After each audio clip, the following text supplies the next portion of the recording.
और अब आपको महाराष्ट्र के सांगली की एक ऐसी लड़की से मिलवाते हैं जिसकी ख्वाहिश तो डॉक्टर बनने की थी। अपनी इस हसरत को पूरा करने के लिए उसने कड़ी मेहनत की, जॉर्जिया में MBBS की पढ़ाई शुरू की, लेकिन उसकी किस्मत को कुछ और ही मंजूर था। यशोधरा इनका नाम है और ये लड़की कोरोना की वजह से गांव लौटी और यहां यशोधरा की जिंदगी की धारा मुड़ गई। डॉक्टरी छोड़कर वो सियासत के मैदान में आ गई। आज वो सांगली जिले की वडी गांव की सरपंच हैं। तो गांव की भलाई के लिए उन्होंने अब ये जिम्मेदारी उठाई है।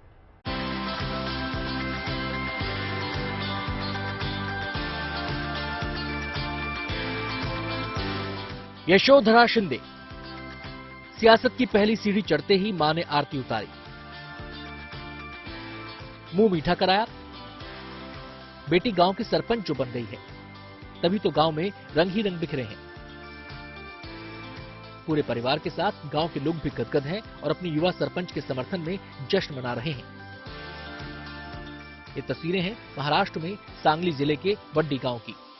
यशोधरा के गांव की सरपंच बनने की कहानी भी दिलचस्प है, क्योंकि ये तो जॉर्जिया में MBBS की पढ़ाई कर रही थी। हालांकि कोरोना के चलते इन्हें घर वापसी करनी पड़ी। यही उनकी जिंदगी का टर्निंग पॉइंट भी बन गया, क्योंकि इस दौरान उन्होंने गांव की समस्याओं को करीब से देखा और महसूस किया। इसका नतीजा ये हुआ कि उन्होंने ग्राम पंचायत चुनाव में उतरने का फैसला किया। सिर्फ वो ही नहीं उतरी, बल्कि उनके साथ कई और लोग भी अलग अलग पदों के लिए अपनी किस्मत आजमाने उतरे। जब नतीजे आए तो यशोधरा और उनका पैनल जीत गया और अब वो उन समस्याओं को दूर करने की योजना साझा करते हुए सुनी जा सकती हैं। इस गांव का विकास करने की मेरी बहुत इच्छा है। एक यंग जनरेशन के हाथ से इस गांव का विकास हो, ये भी मैं चाहती हूँ, ताकि आगे की पीढ़ी इसे ध्यान में रखे और वो भी इस काम में मेरा हाथ बटाए। मैं चाहती हूँ कि गांव में बहुत अच्छी स्कूल प्रोवाइड हो जाए, ताकि छोटे बच्चों को अच्छी एजुकेशन मिले। हर स्कूल में एक शौचालय हो, या जितने भी बच्चे हैं उस बच्चों के स्ट्रेंथ के अनुसार उनका शौचालय हो, ताकि बच्चों को बचपन से ही आदत हो जाए कि वो शौचालय कैसे यूज करे और हाइजीन कैसे मेंटेन करे। यशोधरा ने अपने जीवन की धारा बदल दी है, लेकिन जिंदगी का मकसद नहीं बदला है। एक डॉक्टर के तौर पर भी वो लोगों की सेवा करना चाहती थी और सरपंच बनने के बाद भी वो इसी दिशा में आगे बढ़ रही हैं। सांगली से स्वाति चिखालीकर के साथ bureau report, good news today. मौसम सेलिब्रेशन का चल रहा है। पहले क्रिसमस, फिर न्यू ईयर। अब जब मौका जश्न का हो तो केक से मुंह मीठा करना तो बनता ही है।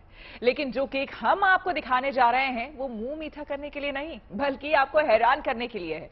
दरअसल बेंगलुरु में इन दिनों केक फेस्टिवल चल रहा है, जहां अलग अलग तरीके के केक्स मौजूद हैं।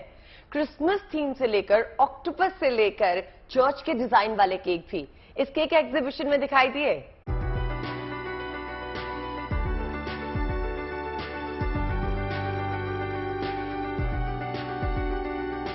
इन मूर्तियों को देखकर आपका मन ललचा जाएगा। चर्च के मॉडल को देखकर आपके मुंह में पानी आ जाएगा।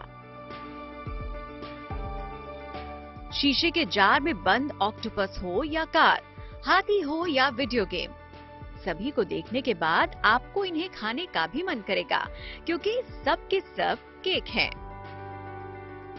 बेंगलुरु में आजकल 48वें केक शो का आयोजन चल रहा है, जिसमें कई प्रतियोगियों ने हिस्सा भी लिया है। एक से बढ़कर एक केक लोगों के देखने के लिए रखा गया है।